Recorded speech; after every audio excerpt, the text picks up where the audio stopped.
We are back with another high ticket sales role play. Ivan is going to be the closer here for an offer that is to help business owners scale their business. And Jeremy is going to play the prospect. We're going to go through all the different things that you need to be doing in the discovery part of your sales call, because despite what you've been misled to believe, the things that close deals are not handling objections at the end of the call, having some fancy tonality, or being a fucking actor with your body language. The thing that actually closes deals is mastering rolling through the discovery efficiently and effectively, getting your prospect to open up, getting to the truth, and then being able to have a real conversation. We're going to show you how you do that so you can implement these things on your calls starting today and be able to make more money by closing more deals. So without any further ado, Ivan, kick us off with your opening question. Okay. So, Jeremy, in your opinion, what is the biggest challenge that you're having in growing your online coaching business right now? I would say that it's a matter of getting enough leads coming in each month. Okay, gotcha. So you're not getting enough leads coming into the business right now. Yes, that's correct. Would you say that's the biggest thing, or is there anything else that comes to mind for you as well? I would say that's probably my biggest thing, because most of my leads, like if I get a lead, it's off of like a podcast, and I usually close them, when they come in. So it's really just like I just don't have consistent leads coming in. I've got like one or two new clients I'll pick up a month, and that's about it. Okay. So your leads are coming in inconsistently, you say. So in the last 7 days, how many leads did you get in? Fine if you get into the number. So far, so good. You missed one thing with the summary, though, because there was one thing What's that? That he only had 2 closes and that they only came from podcasts? So in regards to leads, what's the other issue? That he's just dependent on only podcasts and nothing else. Being dependent on one source, yes, that's a problem with the cause. But as far as the results, there's actually 2 problems. One was something that Jeremy said, and the other one was something that he implied by the other information that he gave you. What are the 2 problems? I'm going to take a guess here. He said that he usually closes all the leads, No. and that just implies to okay. He categorically said, I have inconsistency. But he also said only 1 to 2. So you have not enough volume and potentially you have inconsistency. Now, just that simple clarification really continues to show the prospect you're on the ball, because they're not the same thing, guys. You could have a very high number, then a low number, then a high number, then a low number. That is categorized as inconsistency. Or you could have consistency, but you've got 1 sale a month. They're not the same thing. So you have to be careful when you're labeling things, that you're labeling things for what they are. And if they're more than one thing, you have to label multiple things. Does that make sense? And here's the thing also is, what's that 1 sale a month or 2 sales a month worth? Like I would feel like, rather than quantifying how many leads have I gotten, I would quantify how much money I've generated or revenue I've collected. Can do that as well. The thing is, you want to stack the problems as they come up. So if we find out, Jeremy, that another problem is the value of these leads is low, that's now a 3rd problem. Problem 1, inconsistent leads. Problem 2, not enough leads. Problem 3, low value leads.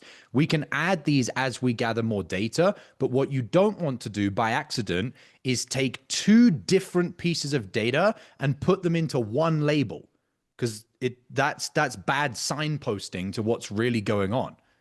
You can't say, oh, you've got inconsistency if he actually has low volume and inconsistency. You have to keep signposting that there's 2 different things going on here. Does that make sense? Very subtle, but it will make a big difference on knowing where you're going for the rest of the call. And it shows the prospect that you actually understand. Plus, another thing it's doing, it's actually building the gap even more. Because it's like, well, actually, you've got 2 problems, not 1 problem. Does that make sense? Right. Okay. And now that I'm thinking about it, it's so funny how we asked in your opinion, what's the biggest challenge you're having? Well, I thought, at that point, it was the matter of the biggest challenge was I wasn't getting enough lead flow, when in reality, the biggest challenge was I wasn't making enough money. But I wasn't thinking that. I was just thinking if I had more leads, I would make more money. The biggest challenge is I wasn't making enough money at the time. And this is when you show people that they have more problems than they even really thought they had, which is I don't have enough leads. Even if I had enough leads, I'm not in control because I've got one lead source, which makes it unstable and inconsistent. And sure, I could fill my pipeline with leads and completely drown my business in fulfillment because I don't have the leverage of a higher price point. So to be successful, you're actually going to kind of guide the prospect to the fact that, yes, you have this problem, but then you're going to have this problem, and then you're going to have this problem. No worries. We solve all three of those problems. And so you're actually now selling them, solving the full depth of the problems that they didn't even really realize they had. But they do have them because ultimately they're not making enough money. Okay. All right. Keep going. Okay, one more thing just to add on what Jeremy said as well, because I remember from a training that you did with these types of offers, BizUp as well, you want to go to the money as soon as possible because that's usually the biggest problem. So would you say to even go into the leads, or when there's an opening with the closes, how much did you make from those? So long as you do that within the next or first 2 minutes, it's not going to kill the call if you just clarify the lead numbers first and then get into money, but just don't go off into some, how he's getting the leads conversation.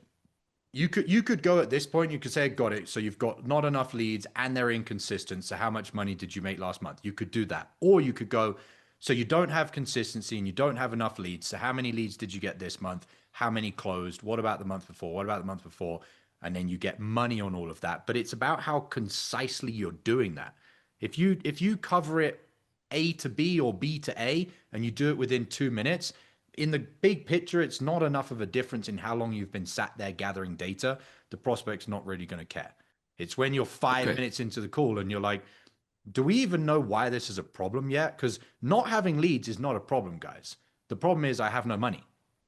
And if you haven't got to that within 5 minutes, the prospect's kind of getting antsy and nothing's really happening. Does that make sense? Okay. Yep. Good stuff. Keep going.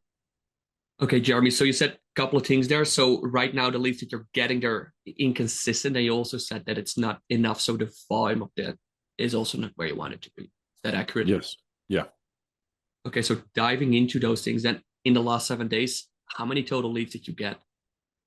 Zero. Okay. What about the week before? Yeah, I would say zero as well. It's like I said, it's just kind of like randomly I'll get one lead that saw me on a podcast or something, and it might be 1 or 2 leads in a month. Okay. So 1 to 2 leads per month. And those leads, are these calls that you're getting? Like, are they all converting to a call? Yeah, like what does that look like? I put my cell phone number at the end of the podcast for them to reach out to me. So they'll text me and say, hey, I saw your podcast with so-and-so. And then I'll book a call with them and have a conversation. Usually they end up buying. Okay. So is it fair to say that on average, you're getting about 1 to 2 calls per month? Yeah. Understood. And when you have, let's say, 2 calls and you close the 2 of those, how much do you make per customer? Yeah. I'm charging about $5,000 per client. Sometimes it's, I'll do a split pay with them where maybe they pay $2 or $3 grand up front and then they'll pay. Go ahead. Sorry. Just be careful when you say how much do they pay. Better to say how much did they pay. Okay. Mm-hmm. Sometimes the numbers will be the same, guys, but one's rolling the dice and one's guaranteed. Okay, so when did you last close a deal? 2 weeks ago. How much was that for? $1,000. How many more deals did you close that month? 0. So last month you made $1,000. And what this is actually doing is it's kind of getting 2 pieces of data at once. One is how much money he made, but the other one's the price point. Whereas if you do it the other way, you're kind of gathering those as 2 separate pieces of data. And there's kind of this little edge of like, well, I usually get them to pay this. And then you have to add an extra question, which is, okay, well, what do you actually get from them? Well, I'm trying to get $5,000, but that isn't really working. And you end up in this extra 30-second conversation to clarify all of that, which is completely pointless. Yeah. Okay, so just use the past and the present more than the future, or more than hypothetically. Okay. I have one question on where we're currently at, because Jeremy said, yeah, on average, I'm getting like 1 to 2 leads per month. It feels a little bit general to me. So I asked a question on it, but I don't feel like how much did he make this month, last month? It just feels like it's a little bit general outside of the current reality. That's why if you'd have said, how many leads did you get this month? How many did you get last month? How many did you get the month before? How many of those closed? How much money did you make? Then you've got all facts as opposed to on average. Okay. Bear in mind though, guys, for everyone in the chat, does it really matter on average 1 to 2, whether it's 1 or whether it's 2? Both of them is basically 0. Big difference if someone says, well, actually, there's a caveat to that, guys. What's the one caveat? Whether it's 1 deal or 2 deals makes a big difference. Depends on how big the deal is. Yeah, if you're selling fucking private jets, yeah. It's like, well, some months we sell 1, some months we sell 2. Each of them is 100 million. It's like, well, it's kind of a big difference then. But if we know the price point and someone says, oh, on average 1 to 2, and it's like, 3 to 5K product, 1 or 2 of them, I mean, it's basically 0 either way. So it doesn't matter. Okay. All right, keep going. Forgot a little bit where we left off. So I'm going to rewind a little bit here. Okay. So, Jeremy, of course, we're in August, almost nearing the end of the month. In this month, how many leads did you get so far? It's I've gotten 2. 2. And out of those 2, how many closed? Both of them closed. Total, I've collected 8K this month. Okay, so you collected 8K. So what was the total revenue? Yeah, that was it. I don't charge. I don't charge a monthly at this point. Okay. What about the month before? How many leads did you get in July? One very subtle thing, guys. We've never talked about this, and it's been a long time since it's ever come across my mind, but I remember getting ripped for it from Be careful that you don't get into slang. What's the rev? There's like this element of like, you're trying to be fucking cool. Don't say what's the rev. What's the revenue? And I know that's really subtle, guys, but it grinds a little bit on your prospects, especially alpha prospects that think you're trying to be cool. Like, oh, what's the rev? Just say revenue, guys. I remember getting ripped by this from So just a very minor. Did I say rev? I pretty sure you said rev. Yeah. Okay. Don't try and be cool, guys. Your job. The more you try and be cool, the more you actually diminish the level of trust that the prospect has from you. If anything, you almost want to be the nerdy guy that's like a little bit stupid. And there's like a balance to that because you're actually super smart, but you're playing it down, as opposed to being the guy that's trying to play it up and be like, oh yeah, what's the rev? Like, don't do that, guys. Okay, just very subtle. All right, keep. So in last month, July, how many leads did you get that month? It was 2. Okay, 2. Out of those 2, how many closed again? Closed both of them for 9,500. Okay. Why the difference? Was there like a difference in price points or? Yeah, I did like a split pay with someone where they needed to, they couldn't afford to pay it all up front, so I split it up to make it a little bit easier for them. You did that in July? Yeah.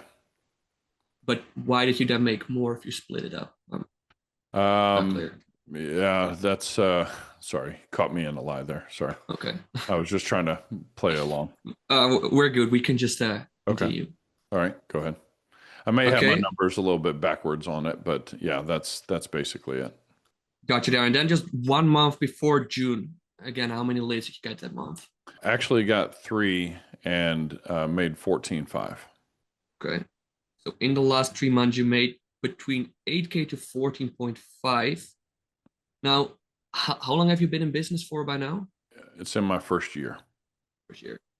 So how do these 3 months compare to the average that you've done in 2025 to date so far? Is that above? Is that below? Great. About average? Great question, because we're now getting a full picture. I just wouldn't use the word average. So you can say, how do these last 3 months compare to what you did earlier on in the year? Just don't use the word average, because when you get average, the prospect's now trying to think about, well, I had a good month and I had a bad month, so I'll kind of like say like 5.5, and you just get all this like unexact data. Whereas if you just say, okay, so the last 3 months you made somewhere between 8 and 14K, how does that compare to, the whole first year in business? Now he'll say it was higher, it was lower, it was the same, it was more inconsistent before, it's less inconsistent now. And you actually get more accurate data because he has more freedom for how he answers the question. Does that make sense? Yeah, and it also uses his own language of being his 100%. first year in business. Yeah, but great question what you're asking, because you're like, okay, I want to know, is this trending down? Is this trending up? Is this not really changed? What's going on? Great question. Keep going. So let me repeat. So Jeremy, these last 3 months, 8 to 14.5K, how does that compare to the month-to-month revenue that you've done in your first year of business so far? It's pretty close. I mean, I've had some months where I've only done like 3 to 5K, and then my best month has been like 20K. So it's pretty close to the average. Okay. So because what he said is true, but it doesn't really give you any conclusion on that, what would be a good way to kind of get more of an angle on it as a pain point? What could you say now? You can summarize it back to him and put a little bit of a twist on it. I don't know. Perhaps like the discrepancy between these months. No, I would say something like, so if I'm understanding correctly, Jeremy, basically your first year of business, it doesn't sound like you've had any significant growth over the year. Is that accurate? Because that's true. And I'm not saying it to be harsh. I'm just saying, if I'm getting this correct, you've been in business for a year, you've had a couple months that were lower, but it doesn't sound like you've had an upward trajectory. Is that accurate? And then now he's like, yeah, that is accurate, and that kind of sucks. Okay, why do you think that is? And I would probably use the summary to bounce into, okay, we're going to start splitting out now from data into ownership and what's going on, why it's going on. Very difficult to do that without the summary. Because what are you summarizing? Like, what are you asking? Why is it like this? Oh, so you've made 14K a month. Why 8 to 14? Why is that? It's like, well, why have I made money? What are you asking me? As opposed to, why haven't you had any significant growth for the whole first year of your business? Does this make sense? And this is where you got to understand, like, you're playing chess, guys. You're moving this piece, not because this piece is going to do anything, but to set up this piece. And that's why I'm doing my summary, to set up the next question. Does that make sense? Now, usually in sales, you're not playing 5 questions ahead, guys. You only really are like 1 question ahead, maybe 2. So don't overthink like, oh shit, I have to plan out my 9th question. You're not doing that. I'm just saying, okay, the next thing I probably want to get into is a little bit more broader now into, why is this going on? Well, why is what going on? Well, why is his business not grown? So I'm going to say, if I'm getting this correct, your business hasn't grown. Is that accurate? Yes. Why do you think that is? Does that make sense? I'm kind of like reverse engineering where I'm going. Okay. Yeah. Very good so far. Yeah, this is where this is like one of those points where I usually get stuck, like which new direction to take in. But like honestly, I just have this burning curiosity of, what is this guy doing with his time? He's only getting 2 leads per month. I just want to dive into it. So glad you asked that. That would have been one of my questions. I actually wrote it down, which is, what are you doing with all your time? And that's actually an indirect pain point as well. So you can absolutely ask that. You could ask that now. That would be totally fine. So go wherever you want from here. Okay. Okay, got it. So yeah, Jeremy, overall, it sounds like you haven't had any real significant growth with your business and being this first year in business so far. Is that correct? Yeah. And by the way, sorry, one other thing. What would be another way after that we could tie that down even more? There's an additional question that I've thought of, which I would probably add in next. Why do you think that is? Nope. Gonna make you sit in the pain more before I get into the causation. What about if you said something to the prospect like this? Just role play with me very quickly, Jeremy. Yeah. Okay, so you haven't had any significant growth in the business in the last year. I'm curious, you've had somewhere between 8 and 14K months. How soon into your business did you have your first 8 to 14K? It was probably like 4 to 6 months in. Okay. So if I'm getting this correct, for the last 6 to 8 months, you haven't really grown. Yeah. Okay. Notice that extra 1 question. I'm tying down timelines on things. I'm still data gathering, guys, but it really hammers the point home of what the fuck have you been doing for 8 months? As opposed to a more generalized, which we had to start with general, it doesn't sound like you've had any significant growth for the last year. Yes, that's correct. He's feeling the pain, but it's not very hot yet. It's kind of like, we're on the stove, but it's not really bubbling. That extra question of when did you get your first 8K or 14K? When did you hit those numbers? Oh, I was like month 4. So if I'm understanding correctly, for the last 8 months since then, with respect, you haven't grown. Now he's really sitting in the pain. He's like, oh yeah, that sucks. Does that make sense, guys? Okay. All right, keep going from there. Okay, got it. And Jeremy, when exactly in your business did you hit your first like 8 to 14K month? I think it was probably around 4 to 6 months. 4 to 6 months. Yeah. Okay, so then over the last 6 to 8 months, you haven't grown the business from that point. No. Okay. Why do you think that is? I think I was just kind of happy with just in general of being able to say that I'm an entrepreneur. I own my own business. I don't have a boss. And I made pretty good money when I was in sales, but then I, had a boss and all that stuff. So I said, well, even if I made half as much money as I did, but I had my own schedule, and then I would be happy. So I think I was just really just happy to just have time freedom. Okay, and how did that feeling of happiness get in the way of growing the business? Too pushy. Try a different angle, because we're onto some real money now. Try a different angle. That's too. Is it in the right direction though? Because I also had in my head like, where's that feeling right now? That's the right question. Okay. Okay, so, and be a little bit empathetic with the guy. Why are we going to be empathetic with Jeremy in the way that he phrased it? Is it because I'm taking ownership and I'm not I'm not dodging it? I'm actually like admitting that I'm at fault, so I'm kind of beating myself up a little bit. And energetically, I can feel that. Feel it's the almost drop. like energetically, I know that you know what I'm about to ask you. Like we're both on the same wavelength here. Yeah. So I don't need to hammer you, because all that's going to do is make you shut down. So I'm going to be, okay, that makes complete sense. And I can definitely relate to that. I'm curious then, where are you at now with that thought process? Well, to be honest, now I don't really feel much from that. Okay, how do you feel day to day? If I'm honest, I kind of thought being my own boss would be more than this, but now I've kind of just checked out. Okay, so what do you want to do? Well, I want to feel like I'm making progress. I'm doing something, blah, blah, blah. And then now we're having a collaborative conversation. Does that make sense? Yeah. So hopefully you're enjoying this training. Now, if you're brand new to the channel, you can skip this. But if you've been watching my videos for weeks or months, you've gotten value, you've implemented, you're making more money because of it, the question I have for you is, what are you doing? Still sitting on the outside? Are you someone who's going to continue to just watch free content when deep down you know being on the inside, being mentored by me directly, being around other unicorn closers is the thing that would take you to the next level?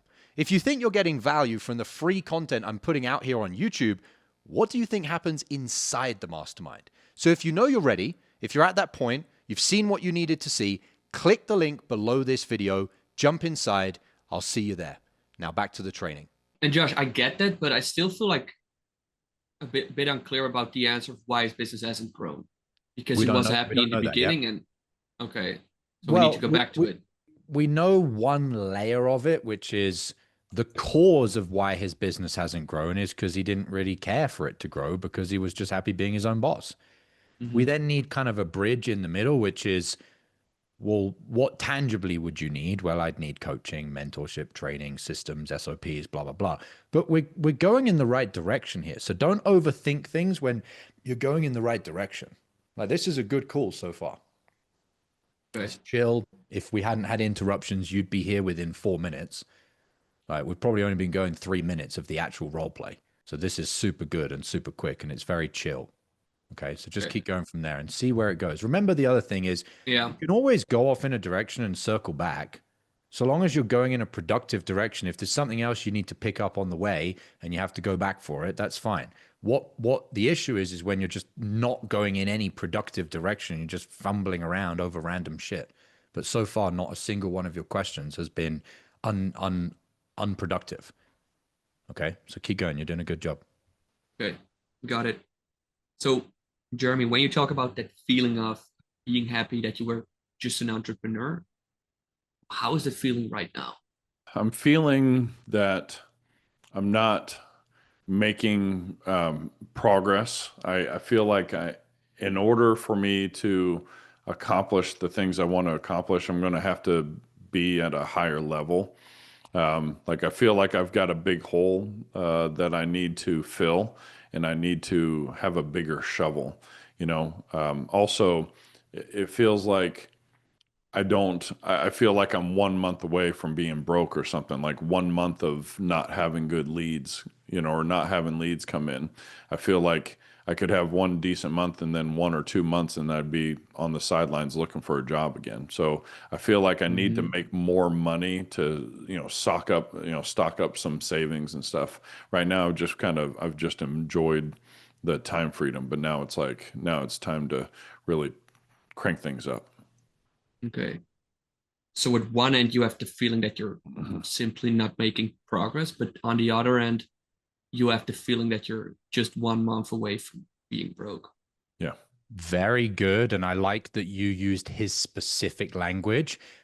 In this case, I would have actually used maybe my own language, but it's kind of Jeremy's language as well. But I'm going to take his language from the other bit, which was about progress. Just notice the difference between these guys. What you said is fine, Ivan. It's not going to be any issue. But I would have personally said this. So it sounds like the first issue is that you feel like you're not making more progress. You're not getting ahead, you're not growing.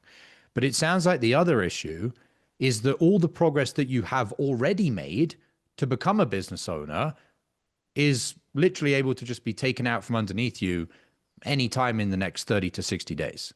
Is that accurate?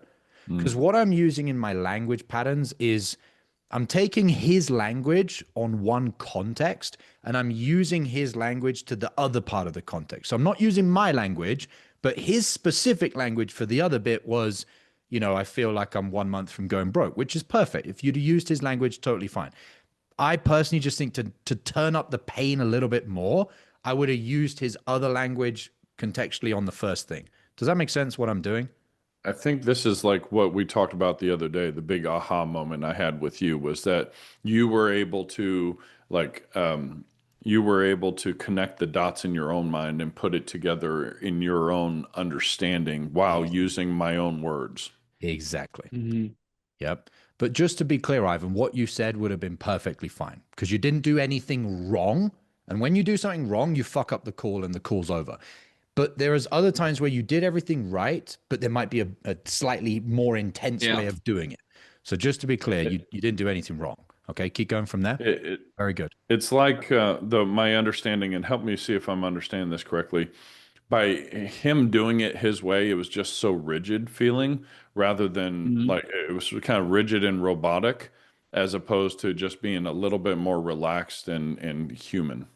Yeah, I think the slight difference is I'm stepping into your reality and interpreting, oh, I see that as this, and I see your reality here as this. And I'm like, I'm in your reality and I'm feeling it and I'm kind of having my own blend of it. Whereas Ivan's was more, I'm talking to you and writing down what you say on my clipboard.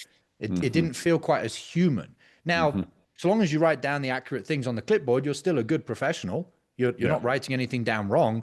But the next level is beyond just getting it right, you want to be with them. You want to actually be in their reality. And then they're like, oh, wow, this person's actually leading me because they're in my reality. Is that clear? Yeah. And just for me to understand that as well, I don't know if you can describe it, but is it just a feeling that you're getting or like, help me understand because obviously I don't want to be robotic. Yeah, you're talking about me? Yeah. Yeah, it's very like clinical. It's kind of cold. Okay.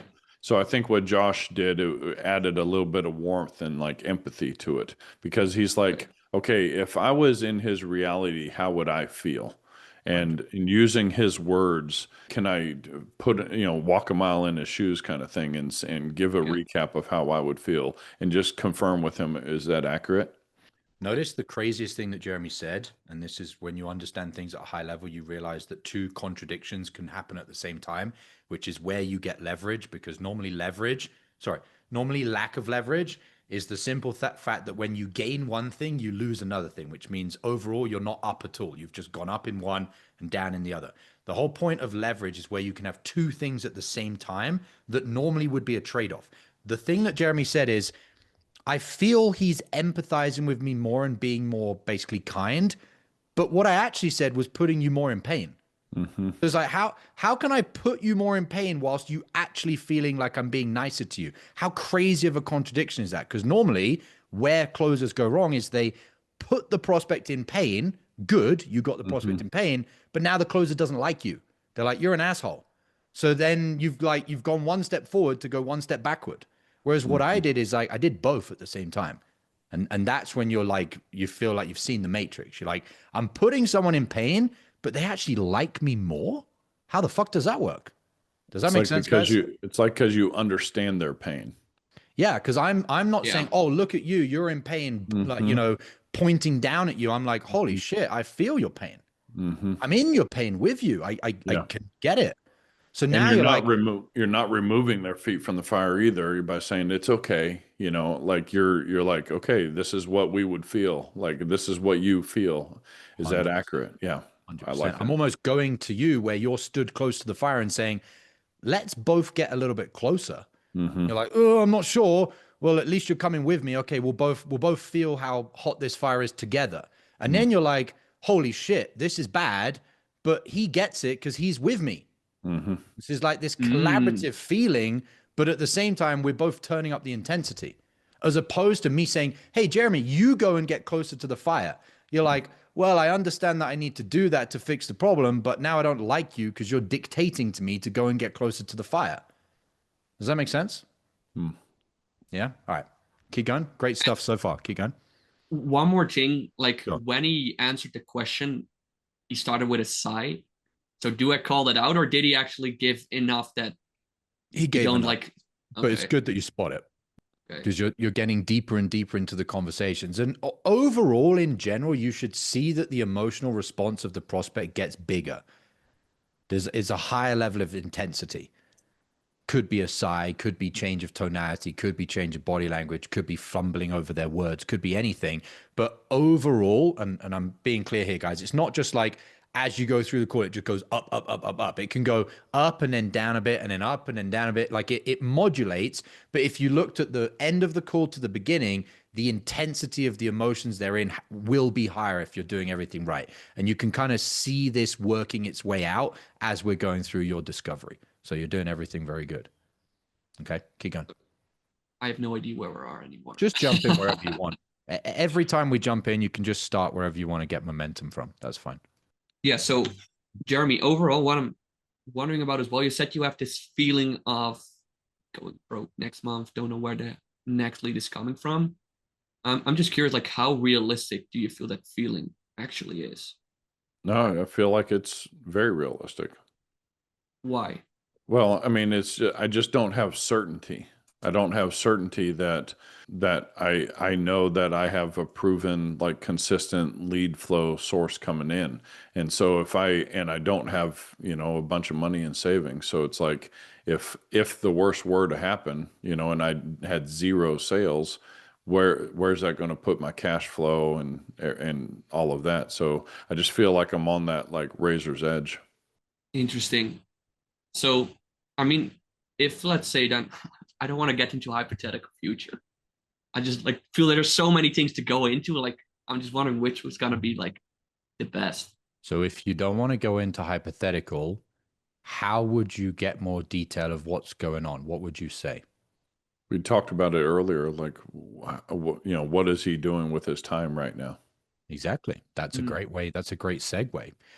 But I would use his language. You could say, okay, so you said you're on a razor's edge because of blank, blank, blank. So, like, what's going on for you, Jeremy? Well, I wake up every day and I kind of sit down at my desk and I do my work, but I kind of just, this isn't what I thought business was going to be. In what way? Well, I thought I'd have a nice car and a better house and blah, blah, blah. And then now he's telling you all the things that are problems right now in the right now. He's not talking about hypothetical. If next month or the month after I lost my money, then I'm going to get my house repossessed. Sure, that sucks, but it's not here yet, as opposed to what's going on right now. So I like how you did that because it was kind of the broad strokes approach that you've been talking about lately. Because I was thinking a little bit more specific in terms of the time, but I like your approach there better because it's talking about the pain right now as opposed to, okay, tactically, how many hours a day are you spending on blank? That's not getting the pain, that's not like it's not the data that's going to, uncover what the pain is. I like that approach of using the how's it going. Yeah. Does that make sense? I'm just overthinking this shit so much. It's so easy. It is, guys. It's a lot easier than you think it is. Mm-hmm. Because all you're really doing at a high level on a sales call is stepping into someone's reality and really getting clarity of what's going on and saying, what do you want to do? Mm-hmm. But you can't ask someone, what do you want to do when you've got a 10% complete picture of their reality? First thing you got to do is paint that whole picture of what's going on. Once you got that whole picture of what's going on, you're like, I get this. I can feel it. I can hear it. I can see it. I can smell it. I can sense it. Jeremy, what do you want to do? Mm-hmm. I want to do this. Why do you want to do that? What do you Mm-hmm. need to do to make that happen? Why do you think we're the people to help you do it? So if that's what you need and you want to do it, how much longer do you not want to do blank and not have blank and therefore stay in this reality? But the front loaded part of the call is we've got to really get understanding of what's going on. Like so far, I know hypothetically, emotionally, Jeremy feels on a razor's edge, but what does that mean? I don't know what Jeremy does on a day-to-day basis as far as how he actually lives life. What car does he drive? What house does he live in? How does he carry himself? What clothes does he wear? I'm not saying we need to get into those specific details, but that would paint the picture for you. I still drive the same car that I drove before being a business owner. I still live in the same house before being a business owner. I wake up and I sit at my desk, but I'm honestly just procrastinating because I don't want to do it. Now we've got a really full picture and he's having to relive the emotions of that experience. Does that make sense? So just get more detail of what's really going on. All right, keep going. Okay, Jeremy, so you mentioned there that you're living on a razor's edge. So what's going on? Well, I mean, I've don't have very much money in savings. I've racked up a couple of credit cards and investing in some, you know, programs that didn't quite pan out, and so I just feel like I'm at a point to where if I don't start managing my money better and start making more money, then I don't know how much longer it's going to be before I'm going to have to go get a sales job again. Okay. And how long have you been feeling this particular way? I would say the issue if you do that is you're burning up. There's not many questions, guys, in sales that you can't use more than once. There's not many. But the how long has something been going on? Probably only once, because there's only one timeline that we're living, guys. And so what you want to know is, if I draw this on the whiteboard, I want you to imagine like you've got a play.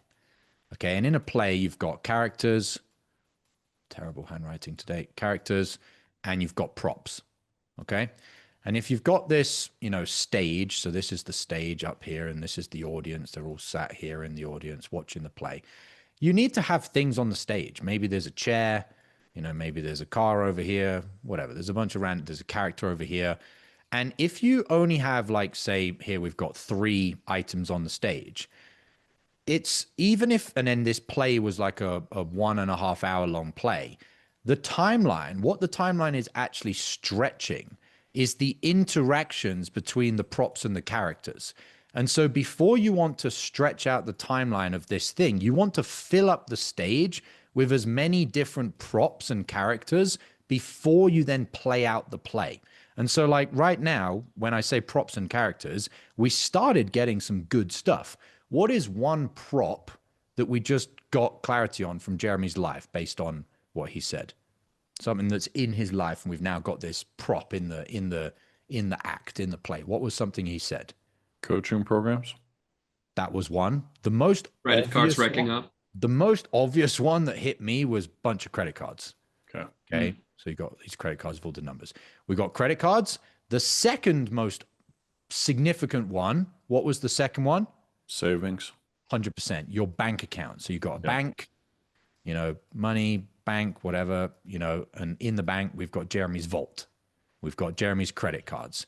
Then we had the programs, not as great because they're kind of a little bit more abstract. Like, again, I did the training the other day. Can you put it in a wheelbarrow?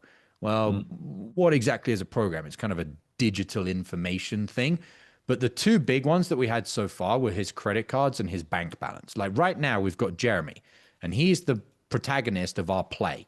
And then we have to give this character, kind of like if you've ever seen those old action figures where they would come in a box like this, and you'd have a plastic thing here, and you'd have, you know, underground Jeremy, and then he's got a backpack on the side, and he's got a little knife, and he's got a bunch of little props, and you kind of get the character, you know. So this is like underground Jeremy, and you've don't forget the sunglasses.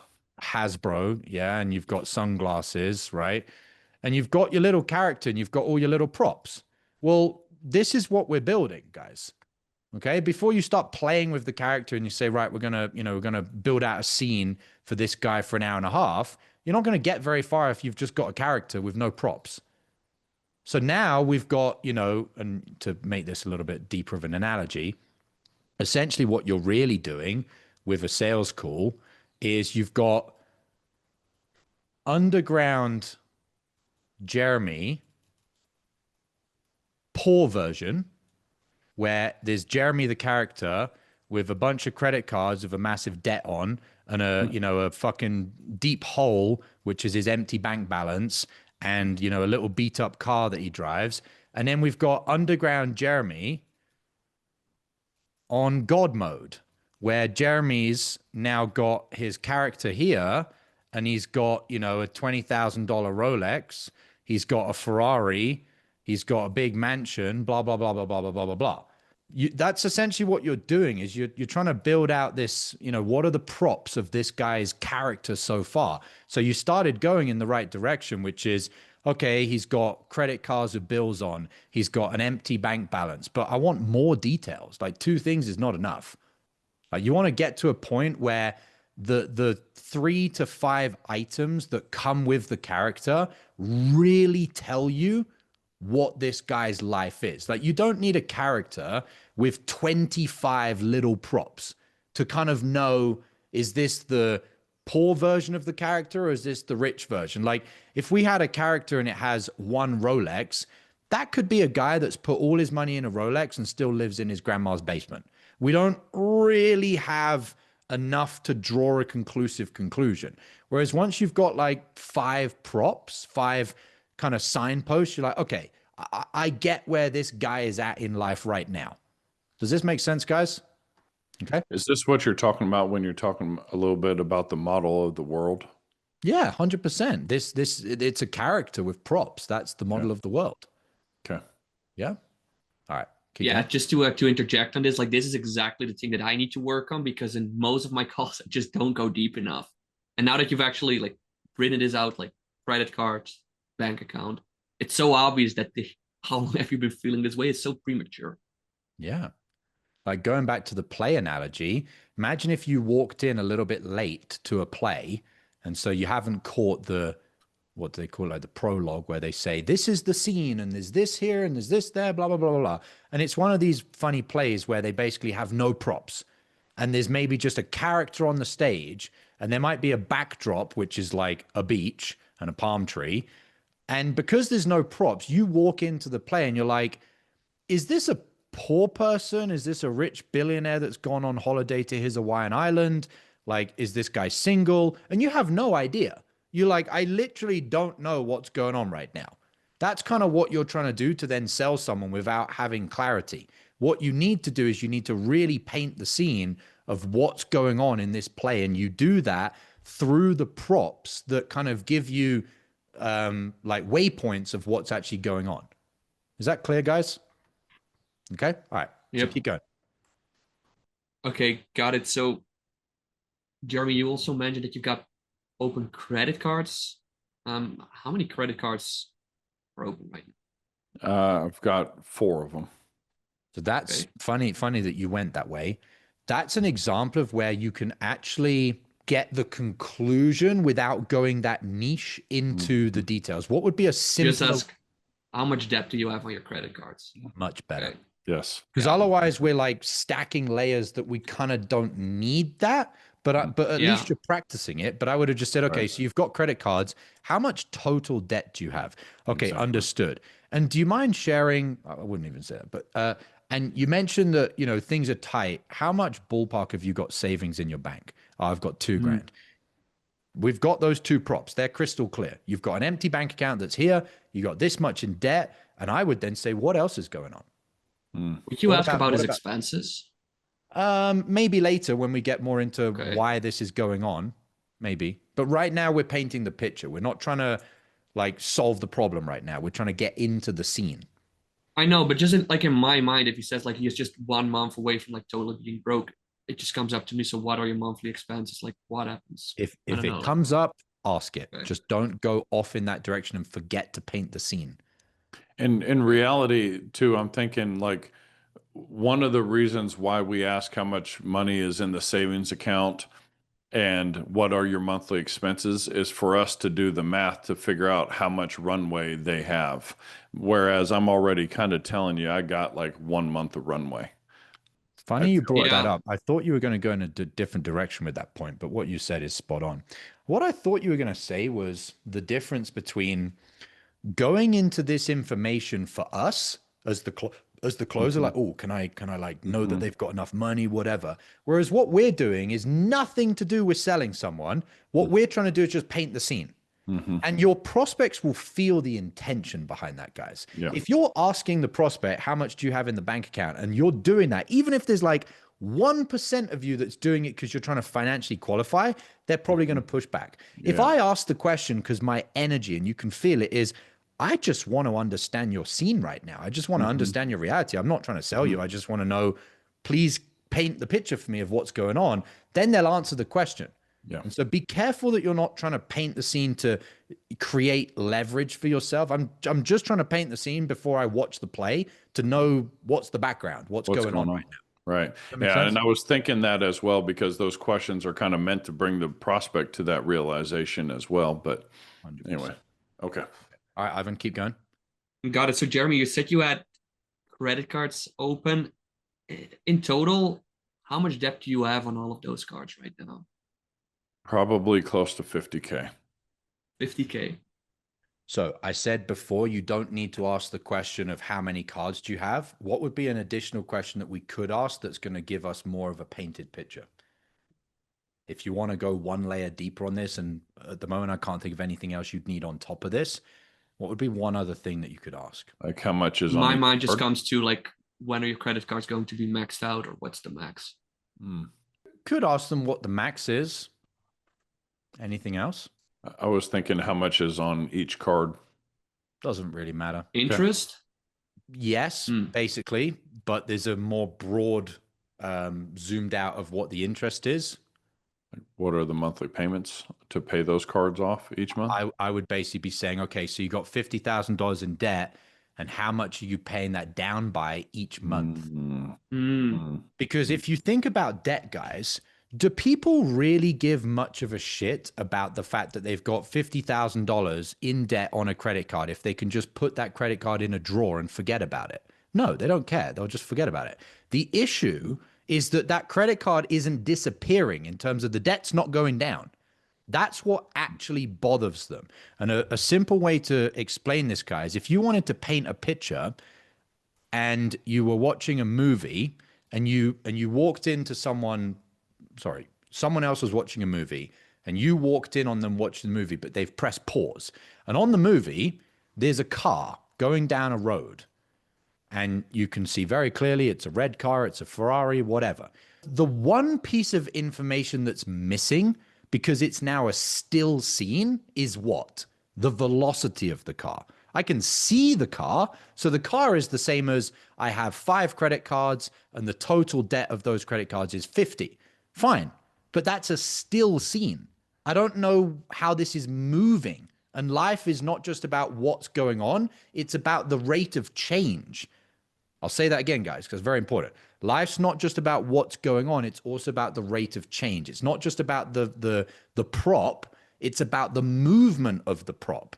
So if the prop is the credit cards and you've got 5 of them and there's 50K debt, that's very important. But then what I would also want to know is this moving in a good direction, not at all, or is it getting worse? In other words, I would just say, and how much are you paying that debt down by each month? Oh, I'm not. How long's that been like that? Oh, it's been a year and a half. So you've got 50K in debt and it's not going anywhere. It's not just the 50K debt that hurt. It's the fact it's not going anywhere that hurts. I love that. Would you also ask if he's like not paying it off? How much is it piling up? You could also say that if you wanted. We could go another layer deep. You could say, okay, so if you're not paying it off at all, what's going on? I'm going back to an open-ended question. What's going on? Well, to be honest, because what's going on allows him to reply emotionally or it allows him to reply logistically. Because if you say what's going on, he could turn around and say, well, I'm super fucking stressed. Okay, fine. And we dig into that. Or he could say, well, you know, I'm getting a bunch of letters and I'm just ignoring them and I'm not paying at all. Okay, well, that's logical. One's emotional. It doesn't really matter. But when you ask an open-ended question, it allows the prospect to respond how they want to respond based on what's going on most importantly for them. Okay? Does this make sense? Yeah. It does. I just like how this conversation is just not at all about leads whatsoever anymore. Because as he said at the start of the call, Ivan, the reason he doesn't have leads is because this scene hasn't been serious enough for him in his head.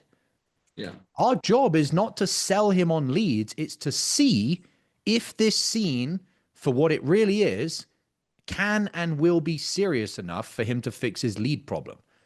Think of it like a fitness situation, guys. If someone is overweight, the solution that you sell them is not the training routine, the diet, or the exercise equipment. The reason they're in this situation is because of what causes them to not act on training, diet, and the equipment, which is probably their motivation. So if you try and solve this situation with this, you won't get anywhere, guys. You have to solve this situation from what's causing these things to not be acted on, which is the lack of motivation. And the lack of motivation comes from they are not seeing their scene for what it really is. Does that make sense? Yep. Okay. All right, keep going. Okay. So you got 50K in debt in total on those cards. How much are you paying that down by? Not paying it off at all. I feel like I'm just waiting for like a bit of a financial windfall to be able to have enough money to have that big enough shovel to be able to start paying it down. You better get this question right. So I would just want to ask, like, how is that going for you? But I feel like that's you could say that. That's fine. You could say that. That's totally fine.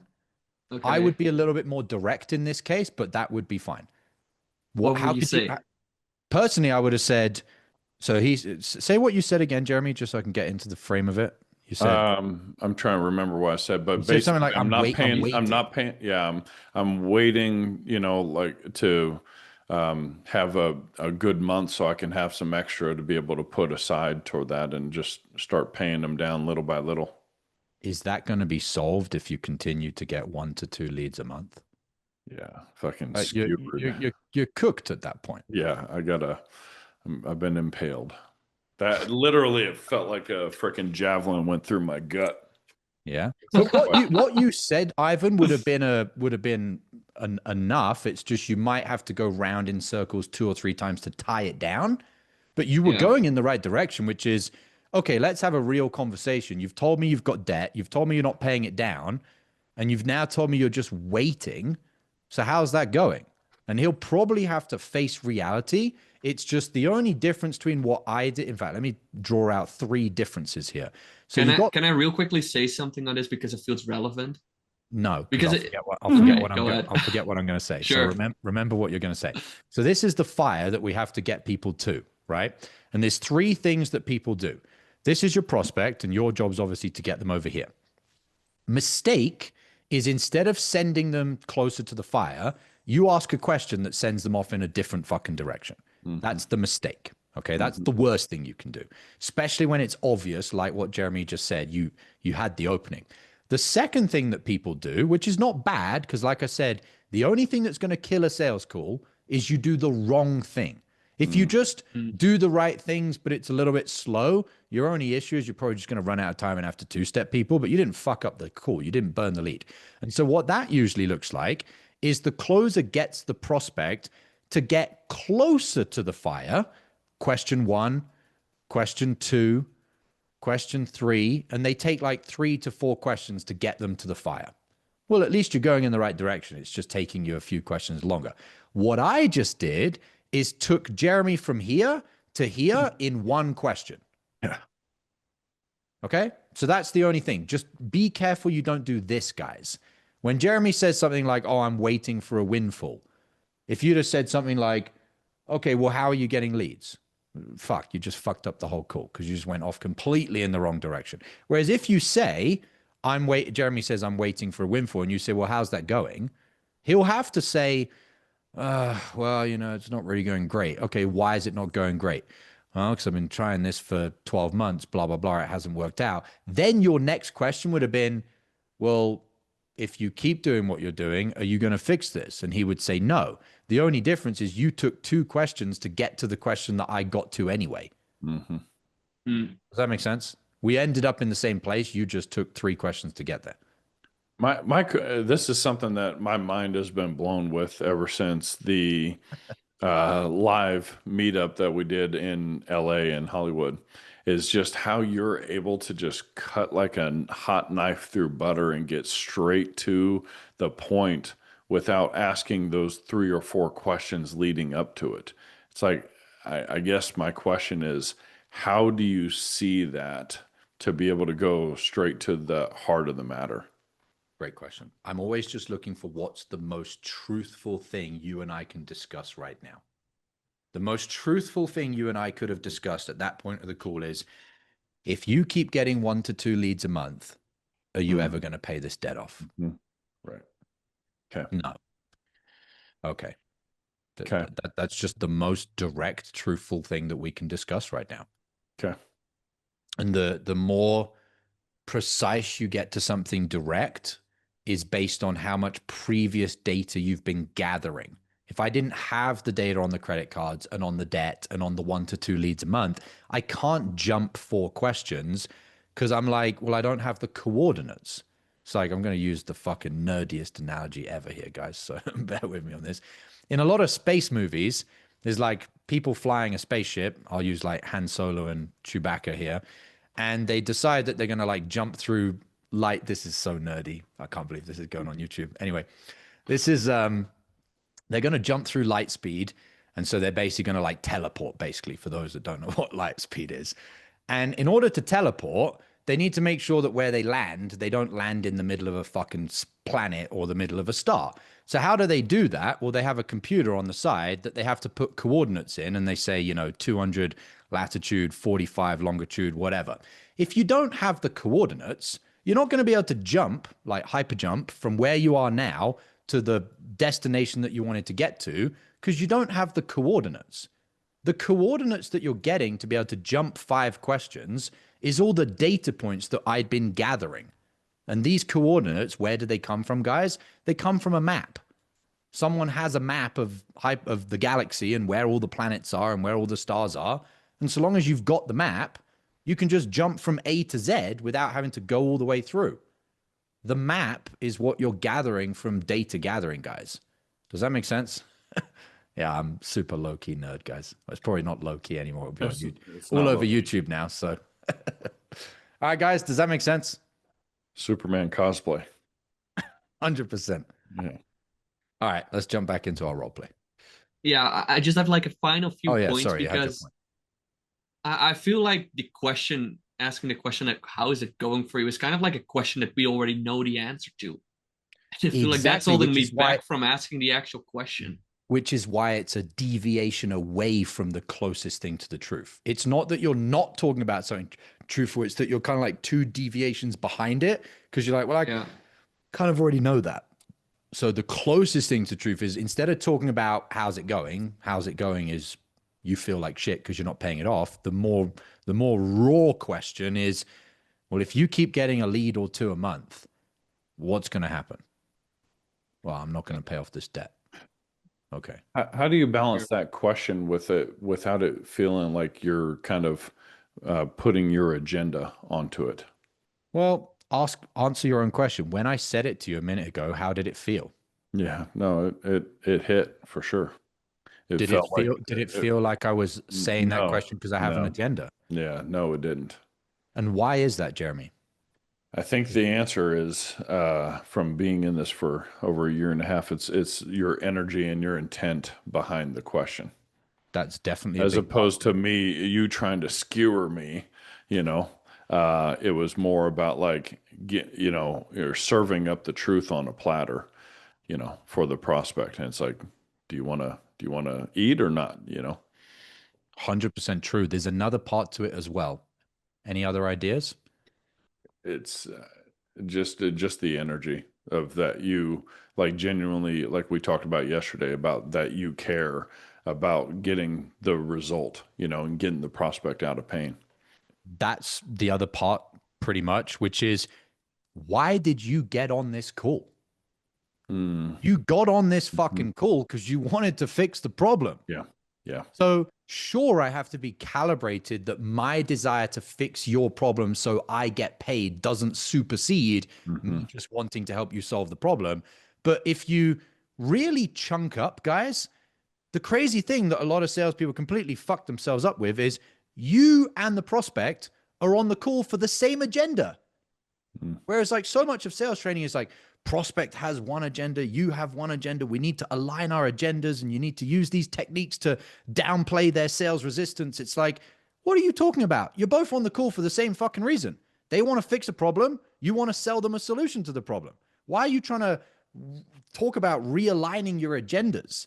They didn't come on the call to have a bullshit conversation and not fix the problem. So yes, how you calibrate it needs to be energetically good.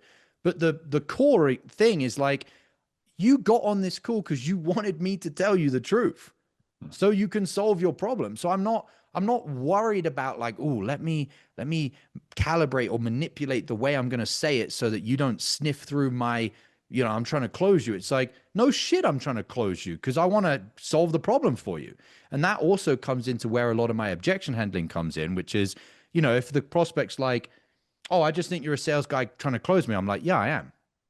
And then they're like, oh, let me ask you a question, Jeremy. Do you want me to close you and you fix your problem? Or do you want me to be shit at my job and you get off this call and you still have the problem? Now you're fucked because you're like, oh shit, I walked into that one. So it's like the real solution is to realize, yes, I want to close you, but I want to close you because it's a win-win for both of us. I don't want to close you because it's a win for me and a loss for you. Right. And if it was, and this is where the intention comes in, Jeremy, is if there was a situation where it's a win for me and a lose for you, I won't close you. Because when push comes to shove, I'll choose you over me to do the right thing. Yeah. But I believe that there's most likely a situation where it's a win-win. Whereas where salespeople screw up their energy is they're like, I'll say whatever and do whatever to close the prospect. Well, then your energy is really going to have to be checked because you have the wrong intention. Right. Does that make sense? So it's almost like the whole phrase of like, what does integrity mean? And a lot of people's definition of integrity is, do you do the right thing when no one's looking? Because what a lot of people do is the right thing when someone's watching. But what about when someone's not watching? Then are you doing the right thing? And so this is the same in this case, which is like, I will close you if it's beneficial for both of us, and you can feel that. But you can also feel that I won't close you if it's not beneficial for you. So therefore, when I am trying to close you because it is beneficial for both of us, you accept that because you accept it on a fundamental level of my identity. Does that make sense? Yep. Okay. All right. Let's keep going. jump in wherever you want, Ivan. All right. So yeah, Jeremy, as you mentioned in your own words, is that you're waiting on a financial windfall to make sure you can pay off these debts. I mean, like, how are you going to do that if you keep getting 1 to 2 leads per month, like you've been getting for the past year? You won't tie him down with that question. Because if you say, how are you going to do that? He's like, I don't know. Well, I'll keep waiting, blah, blah, blah, blah, blah. Do you Whereas feel what I okay? said was more direct. Try it again. So, Jeremy, do you feel like it is possible to even pay down your debts if you keep getting 1 to 2 leads per month? You don't need to say, do you feel? Cut out the feelings. Try it again. Okay. So, yeah, Jeremy, are you going to pay down your debts if you keep getting 1 to 2 leads per month like you've been doing? No. There you go. Now, let me train on this, guys. I took Ivan through it 3 times, and he changed the wording each time because I was basically giving him, okay, cut this bit out, cut that bit out. The thing that you need to do is you need to feel how that feels to deliver that type of question. Once you've done it a few times energetically, you'll stop thinking about the words. Like right now, it's like the old phrase of conscious competence. Right now, Ivan is doing this with conscious competence. He's like, okay, Josh said, don't say that word, say this word, do it like this. But then when he does it, it's starting to sit with him in his identity and in his feelings of like, oh, now I know what that felt like to deliver a question like that.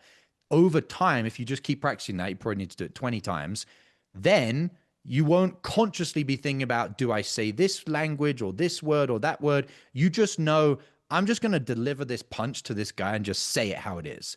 And then you won't be thinking about the words. But to get there, you have to kind of be shown how to deliver it so you can feel what it feels like to deliver it. Does that make sense? It does. But to me, like this is like, oh, it's a close-ended question. And it's also, again, the answer that we already know. So it feels like a little bit off to ask it, but I do understand that it is a tie down that he needs to hear. It's closed because it's a tie down. And it's the truth. You would be not serving him to not ask that in a tie down way. Because imagine if he turns around and says, maybe. Well, then we're going to have to fucking talk about that. Okay, cool. How? Now he's going to have to really figure out everything. So it is a closed-ended question in this context because you're tying him down to reality. If they're not willing to face that, the mirror or the fire, then we're not going any further in the call. It just won't go anywhere. Okay. Now, one other thing. What's interesting, guys, is we used the credit card to get to here. But going back to my little diagram of the stage of all the props, you got the stage, you got underground Jeremy here, you've got the credit cards, you got the bank balance, blah, blah, blah, blah. You could have interchanged credit card for bank balance, for car, for house, for girlfriend, for anything. The prop doesn't matter. The prop is just a handhold for us to get to that real conversation. But without having a prop, we wouldn't have got to the conversation. But just to be clear, if Ivan had gone into the bank balance and gone deeper into emotions and feelings of what the issue is with the empty bank balance, once you feel that Jeremy has energetically sat there in the pain, and then we ask him, okay, what are you going to do? And he's like, well, I've just been waiting for blank, blank, blank. And you'd have said exactly what you said in context of the bank account. You would have had the same result. And this, which prop we use and how it doesn't fucking matter, is exactly the same as what I've said many times, guys, about your vehicle of your offer doesn't matter. What matters is that you're a human being having a conversation with another human being about their reality. The props are just props and the vehicle is just the vehicle. It doesn't matter. What matters is this, you and them having a conversation about what's really going on and stepping into their reality. This is just, it's kind of like words, guys. It's like, is words, when we describe something, if I say the word pen, is that actually a pen? No, it's the word pen. It's not actually a pen. But you can't know what a pen is without having a word for the pen. But there are people, still tribes out there, guys, that don't speak. But they still live, but they just can't describe what they're doing because they don't have words for it. But that doesn't mean they're not living reality any less than we are. Does this make sense? This is very abstract here. Okay. So you're only using the words to get into their reality and using the props and using the vehicle to get into their reality. But what's really happening is you're having a human to human engagement with this other person. Okay. All right. Keep going. Are you okay, Jeremy? Okay. So yeah. I'm thinking about a couple things. I'm wondering, like, with that question you asked me about, are you going to be able to pay down those credit cards if you just keep getting 1 or 2 leads a month? And I was like, ugh, no. I'm almost wondering if like that's the time to just say, okay, how much longer are you wanting to be, how much longer do you want to, have the credit card debt not being paid off and you settling for just having 1 or 2 leads a month, and just go for the close at that point. If you want to risk your income, go for it. You don't think that there's enough to go off that? I would have you in discovery for another 10 minutes. Okay. All right. That's like the start of my discovery. Yeah, I'm just afraid that like you had me so skewered at that point that it's like I'd be afraid of spending more time than you need to, or going away from the fire, going a different direction or something. 100%. I would have wanted to go into solutions from there. We're not going in a different direction. Sorry, I didn't go for it. No, I was just thinking like that would be the segue for me to go, okay, so what do you need to change? Go into solutions, but I don't know if we still need to bury. You've like taken off the topsoil. I need to dig the hole and put him in his grave. Like all you've done, guys, is get a little cutter out and just cut out the patch of grass that you're about to dig a hole in. And you're like, oh, we've done it. This is where a lot of you misunderstand. How do you make $100,000 a month in commissions, guys? Like your perspectives of like what selling someone is so fucked. You're like, oh, I want to make 50 grand a month. And like, that would have been it. I've done my selling. So no, guys, that's how you make 20K a month. Like, you want to make 50, you want to make 100. You have to understand perspective that like, that's the opening to my real call. I haven't even started my fucking real discovery yet. Let me give an example so I can show you and then we'll jump back in. If you keep getting just 1 to 2 leads a month, Jeremy, are you ever going to pay off this debt? No. How long has it been a situation where you know you're not going to pay off this debt just getting 1 to 2 leads a month? About the last 3 months. What have you done for the last 3 months to fix that? Just to fix it, nothing. I've just kind of stuck my head in the sand like an ostrich, just kind of hoping that something else would change. Where's your head now? It's looking in the direction of the next storm, trying to be prepared for the next storm. So you had your head in the sand for 3 months. Mm-hmm. What changed that you got your head out of the sand after 3 months of just basically denying this situation? I just had a feeling that it's like if I don't start making more sales, I'm not going to make progress. I just kind of feel like I'm spinning my wheels, and if I don't make progress, then it's then I'm using bad analogies, but it's just if I don't make progress, I'm not going to be able to ever get enough momentum to be able to get over the hump. I get that. Correct me if I'm misunderstanding, but you knew that for the last 3 months. Mm-hmm. Has something changed that shifted from the outside? Maybe if your head's in the sand, something was going on top of the sand and you're like, oh shit, something's changing out there. I need to get my head out. Like what actually caused you to get your head out of the sand? Well, being able to travel and not having a passport and understanding that I have taxes and child support and things of that nature that I need to take care of and pay down. And, like I've wanted to go to some events. I haven't been able to attend those events because of not having a passport and they were overseas. So I would say that that's probably been the biggest realization for me is like, that's why I say I have a big hole I need to fill, back owed taxes and child support and credit cards and all that stuff. It's like, I could, make 25 grand a month and pay this off 10 grand a month at a time. But it's like, I'd rather get to the point to where I'm doing 50 to 100 grand a month to where I could just freaking go, bury this thing instead of like barely, making progress on it. Okay. So you mentioned you don't have a passport. You can't travel to some of these events. You mentioned child support. Yep. Is there anything else that's been kind of pressing down on you on the sand that you said, I need to get my head out of this? Oh, I mean, yeah. I mean, I'd like to move and, move to Colorado and have a nice, place out there and, buy cars and all that stuff and just have just have the feeling of certainty and security that, hey, I'm not just a month away from floundering, being able to have a business that I could possibly sell one day and, do something else if I wanted to later on in life. But in order to get there, I have to build up a significant, um, revenue generating system. Mm-hmm. So I get all of that. I'm clear on not having the passport, not being able to travel, not having the car you want, not having the home you want. It sounds like there's a lot of different things that are kind of all accumulating. And Mhm. correct me if I'm wrong, but it sounds like those things have been there for the last 3 months, 6 months, 9 months, 12 Yeah. months, where you essentially haven't been able to do these things. Yeah. Now, I know I'm asking the same question again. And if you get confused, I'll explain why I'm asking it. But has there been a signature moment in any of these events you've missed, or something regarding child support or anything else that we haven't covered, where, as the phrase goes, that was the straw that broke the camel's Yeah. neck, which is in the sand? I wouldn't say that there's, any signature moments. It's more like death by a thousand cuts. Hmm. Okay. Yeah. What was the final cut for you?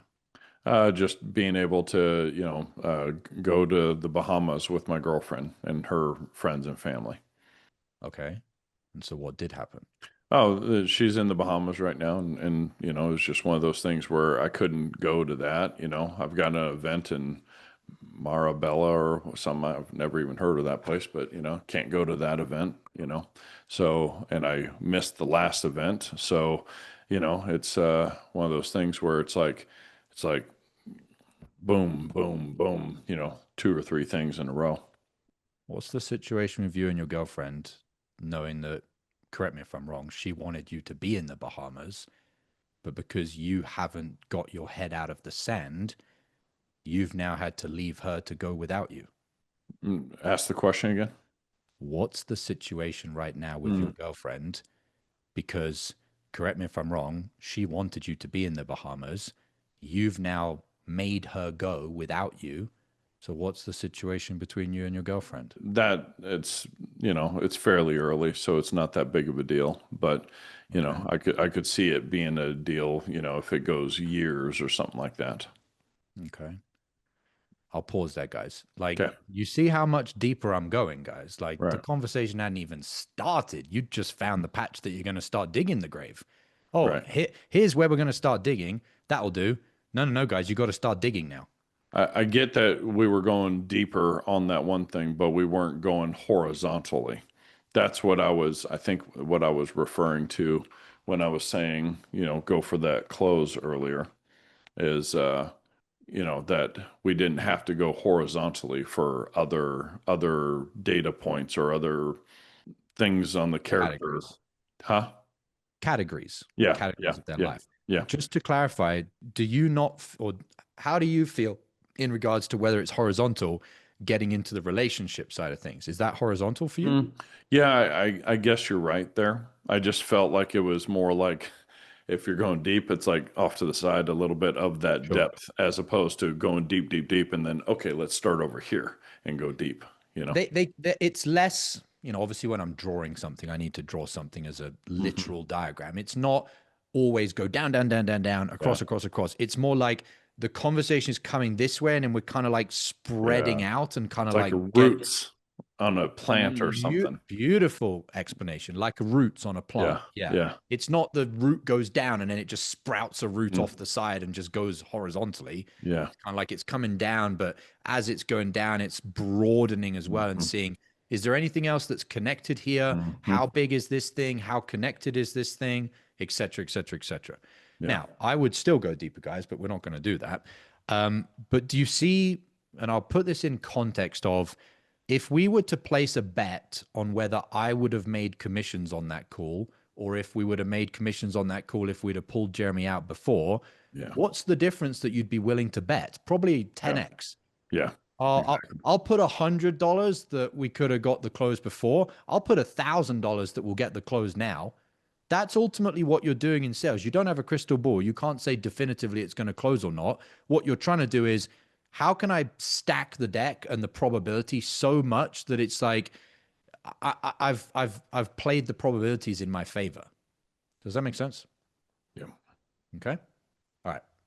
We can go from wherever you want. But if you want to pause here, guys, we can go into questions because I know Jeremy's got to go soon as well. I was going to say, if it's okay, I've got some good takeaways that I've taken from this. Me too. Yeah. Okay. Have you got enough, Ivan? Do you feel like that gave you some extra clarity of where we're still going from there? Yeah, look, I feel just the biggest thing for me overall, like the pattern on every call, is that I'm just not going deep enough. And even with this, I thought I would already like sidestep into solutions, and there was so much more to go into. Yep. I'm just like need to do it like a self-discovery of what's really holding me back of actually taking that extra step.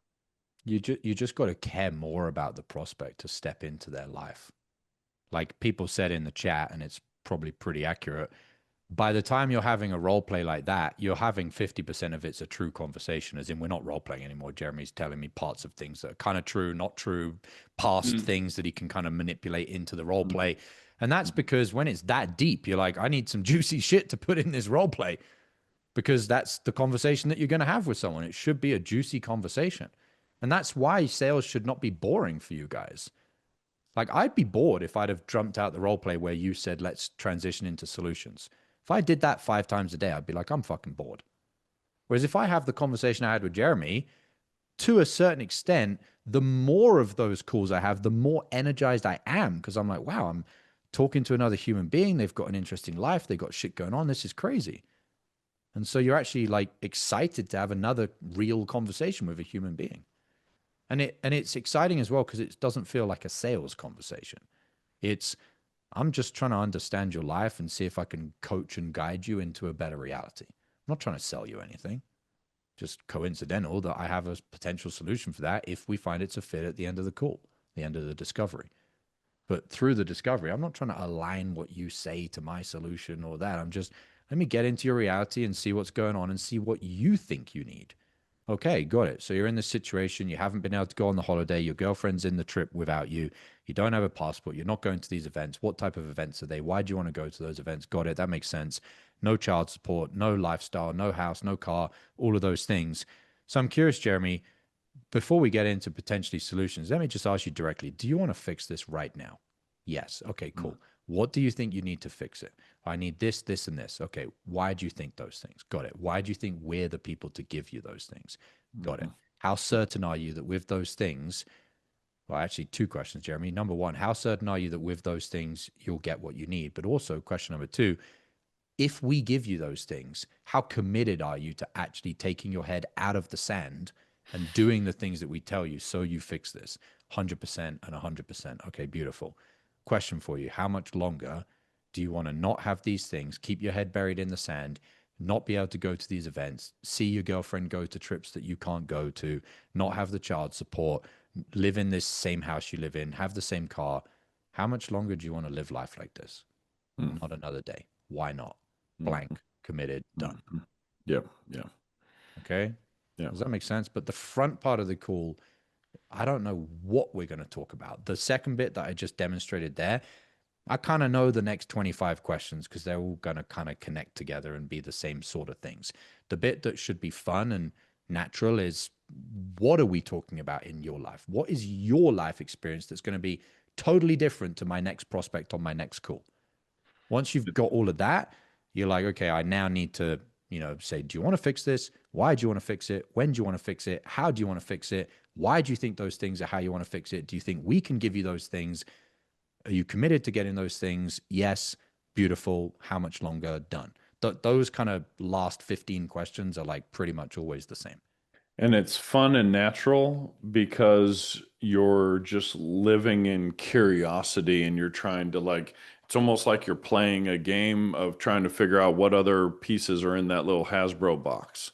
100%. What are the other props or something? That's funny because for years I felt like I hated sales, but it was like it was like a necessary means to an end. And so when you would say, "Oh, I never felt like work when I was on calls for 8 hours a day or whatever," I was like, "Damn, how does he do that?" But now it makes sense when you say that it's just kind of fun and natural because you're just trying to figure out, you're trying to like solve this puzzle that's this human being in front of you. To use the analogy, I literally felt like I was playing with little action figures. I'm like, oh, look, Yeah. I've got a little action figure Yeah. here. He's got a little set of glasses and I can put the glasses on his head. Wow, that looks pretty cool. Oh, yeah, let's make him jump off the building here. Okay, cool. Like I'm literally just playing with Yeah. action figures all day long, making $1,000 an hour. Yeah. I love it. I love it. Yeah. That's such a refreshing concept. Yeah. Yeah. Like if we play out this final analogy to kind of just tie it all together, we've got underground Jeremy, the depressed version, and in his little Hasbro box, we've got the little plastic bubble thing here. You've got underground Jeremy. So what have we got? Well, he's just received this rectangular thing. Have a guess, guys. What's this rectangular thing? Credit card. Nope. Oh. This will play the exercise out for you guys. All right. If I zoomed in on this, and hopefully this will land for you guys.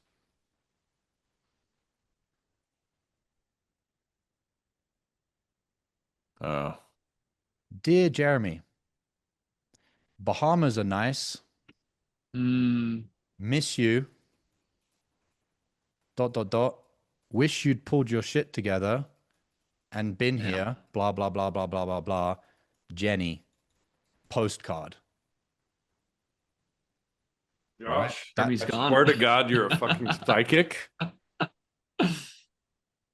It was literally a postcard that my girlfriend sent to me before she left, knowing that I couldn't be there, talking about, hey, by the time you get this, it'll be blah, blah, blah. Like, I swear to God, I think you're psychic. I'm not psychic, Jeremy. It's because I know that's the reality of what that situation would have been like. You got a girlfriend, she's gone on a trip. What's she going to do? She's going to email you, text you, send you pictures, send you a postcard. Like, I'm not predicting the future, guys. Like, that's obvious. Like, if you just really think from a human to human level, how do humans behave as opposed to how does the mechanics of sales work? No shit. So in your little Hasbro box, you're here, this is Jeremy, sad face, tears rolling down his eyes, and he's got his little postcard that he's received. All right. Then what else has he got? He's got these 5, Amex this, black card this, with a massive line of debt on them. Then he's got, this might be a little bit too touchy, but he's received a letter saying that, I believe you've got a daughter, Jeremy. I think it's a daughter. Yeah. His daughter says, I'd love to see you. And he's got this letter that he's got in his drawer in his office that he knows I can't do anything about it. I can't action it because I've whatever reasons that he, can't see his child or whatever it is. And these are the props that are in Jeremy's life right now. Like that's real. That's what it is. And when you get him to tell you these things and describe these things and where's the letter? When did you last open it? How did you feel when you read it? And you get them to tell you this reality, then you can connect it to ownership. Then you can connect it to the vehicle. Then you can connect it to commitment. And then they give you money. And that's it. The reason I can do this is because I've been trained over years, as I'm training you, to understand people. Not to understand sales, to understand human beings. Human beings have a very visceral reality of what's going on in their life, like the postcard, and you've got to ask them what's going on. Right? Okay. So I got to jump off of here, Josh. All due respect. The 100%. biggest thing that I took away from this, as I loved how you said, like being able to cut straight to the heart of the matter is with that most true. What's the most truthful thing, and not getting all stuck in my head, kind of like what Ivan did with being concerned about it being open-ended and closed-ended question, because you were talking about it was okay to be closed-ended on that tie down because it's a tie down and because it's the truth. Those were two of the biggest things that I took away from, because That's been something I always like questioned in my back of my mind. It was like, well, why is he using a closed-ended question there? Why does he talk about open-ended questions? And now that makes more sense. So, Let me and give a very, very, very quick analogy for that, guys. I know you've got to go, Jeremy, so jump yeah, whenever you need. Imagine yeah, if you're training a boxer and you're telling the boxer you need to keep both your hands up to cover your face. So yep. now the trainee is like, well, how do I punch? Because I can't move my hands away from my face. It's like, no shit. You at some point you gotta punch, but Mm-hmm. like when you're not punching, you're covering your face. So it's Mm-hmm. like the defense, the blocking is open-ended questions.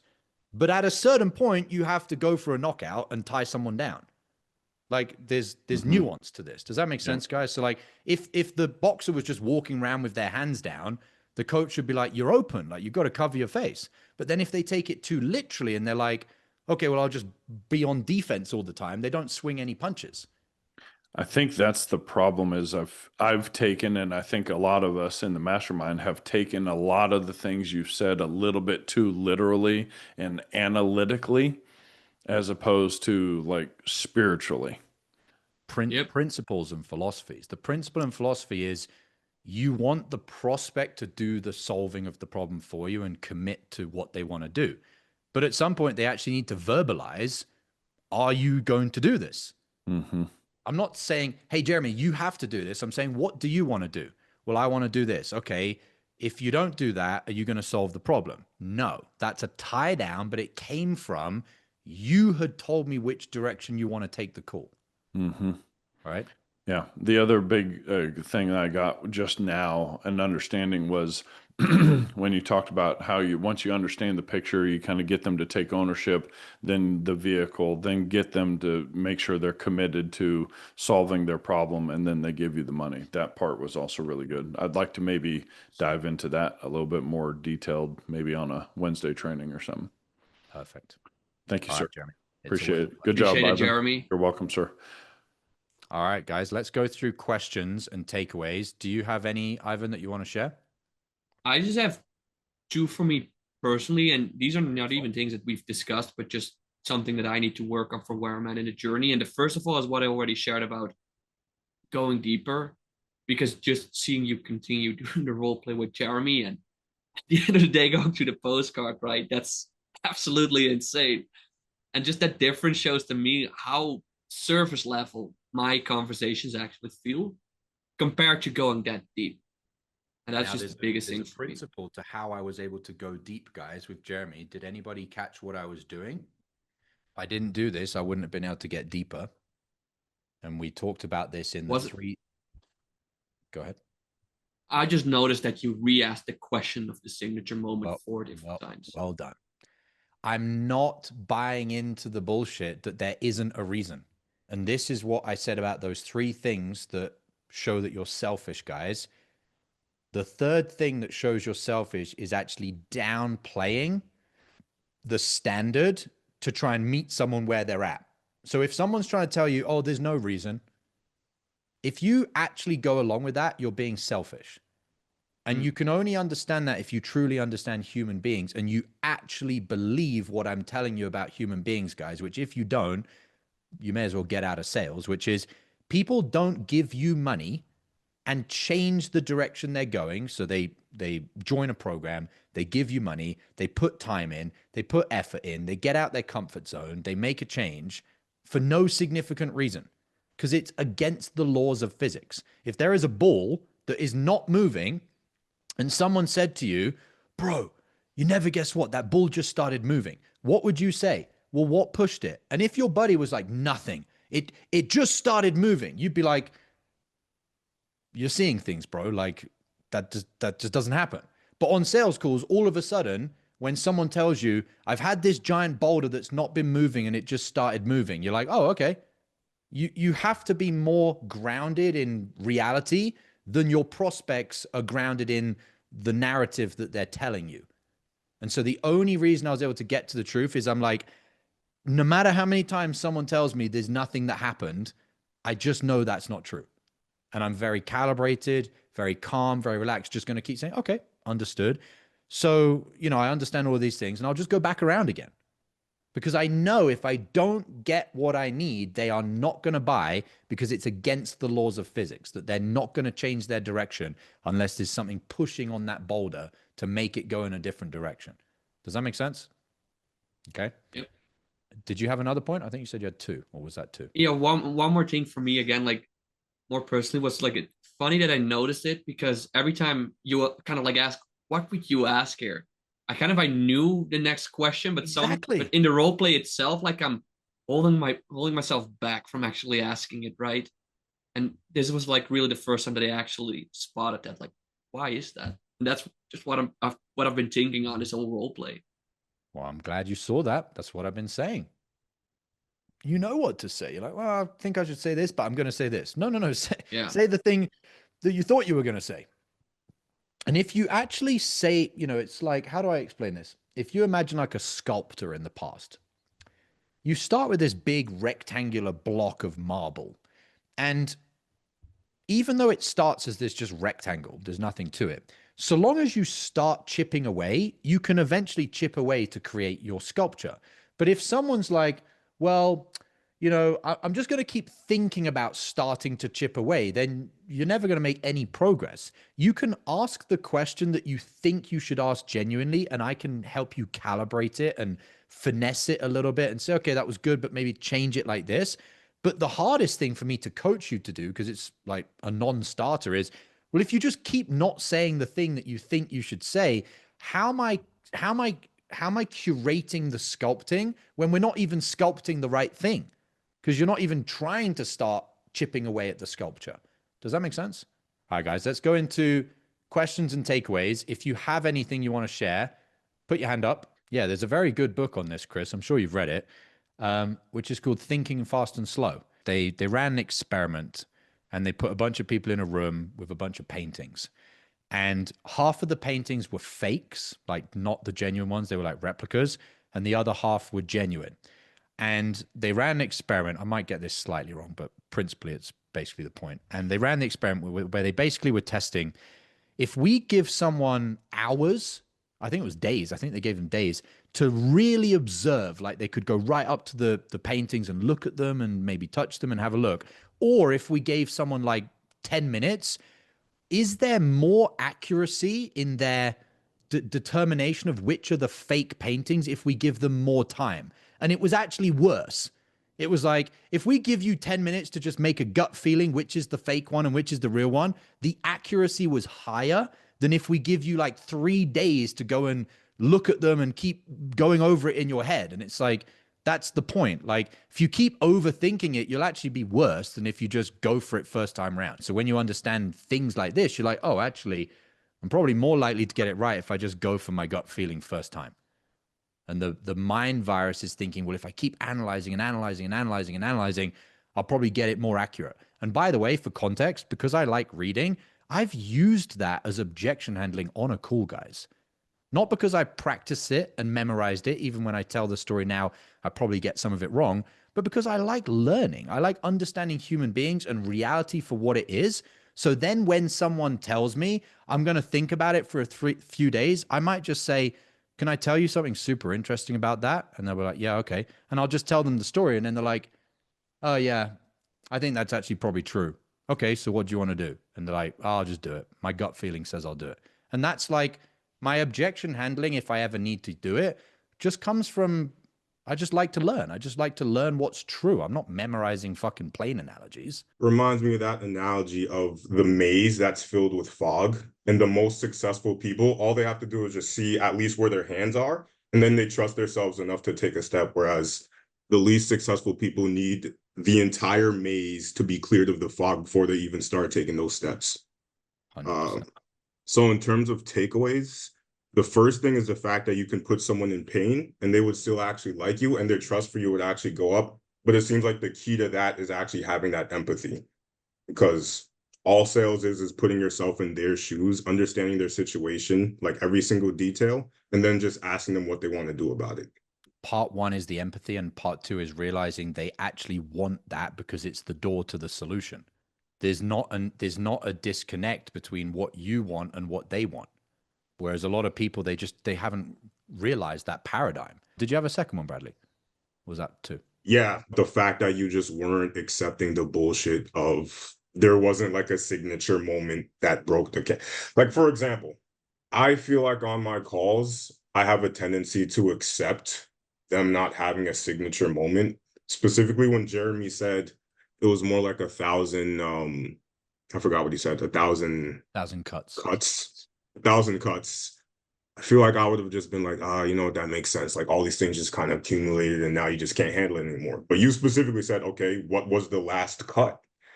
And that was the aha moment in my head. Like there's always going to be a signature moment where they decide to actually do something about it because it's inbound calls. And because, as I always say with physics, if you've got a bowling ball, and I don't know the equation here, guys, but it's like the gravity times the weight, which is something like 9.81 times whatever the fucking weight of the ball is, plus the person that's pushing the thing here. This person, let's just say that this total force is 1,000. This person could push 999 newtons of force, but if the force to move the ball is 1,000, it's not moving. It's the one extra newton that finally it starts moving. So when someone says 1,000 cuts, okay, let's not talk about the 999 cuts. What was the final one? It's just understanding, well, physics is physics. You can tell me, oh, I was pushing and pushing and pushing and pushing. Well, you didn't do anything. Otherwise, we wouldn't be on this call. So what was the final cut, the final, minute thing of force where you're actually now booking in a sales call and doing something? Oh, well, actually, my girlfriend went to Barbados or Bahamas. Oh, interesting. And there was something, because there's always something, guys. Because booking in a sales call is the difference between, or not booking in a sales call to then booking in a sales call is the same as this ball not moving to then moving. People don't just wake up one day and go, oh, there's a booking link. I'm going to book on a sales call.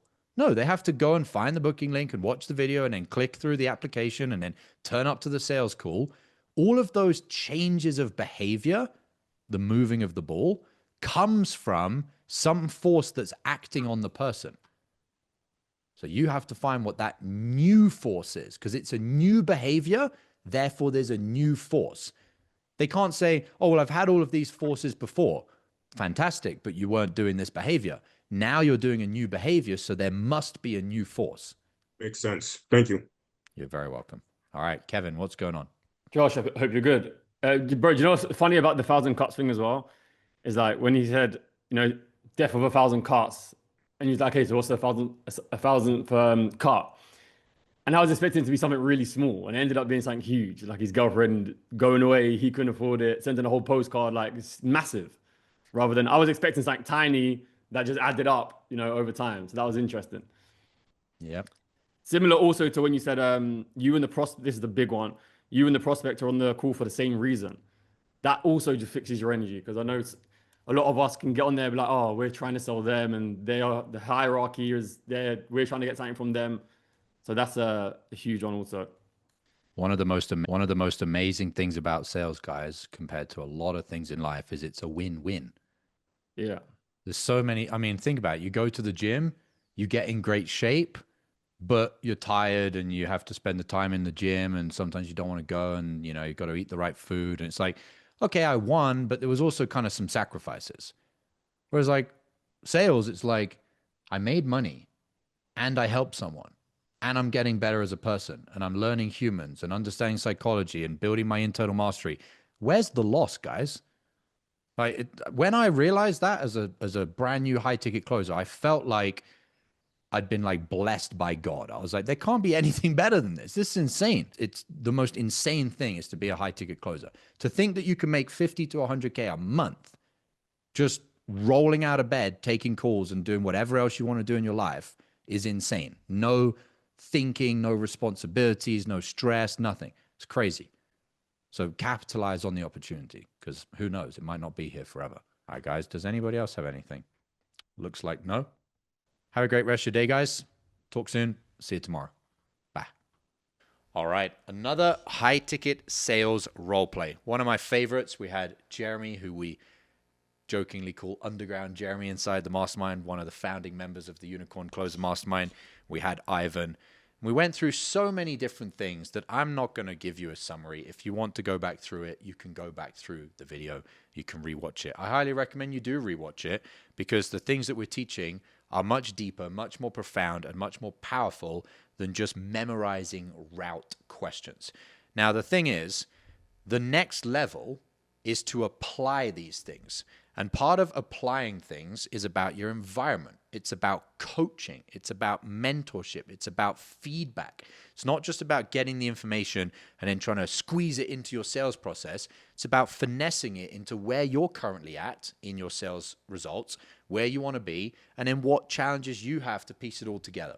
So if you see these things and you think, I need to do these things on my calls to make more money, and you actually want to execute them correctly, then join the mastermind. Work with me directly. You'll be able to role play. You'll be the one on the call doing the role play as the closer, as the prospect, getting to ask me questions live, and you'll be able to implement these things in your sales so that you make more money. So I'll see some of you on the inside, and if I don't see you on the inside, I'll see you in the next video.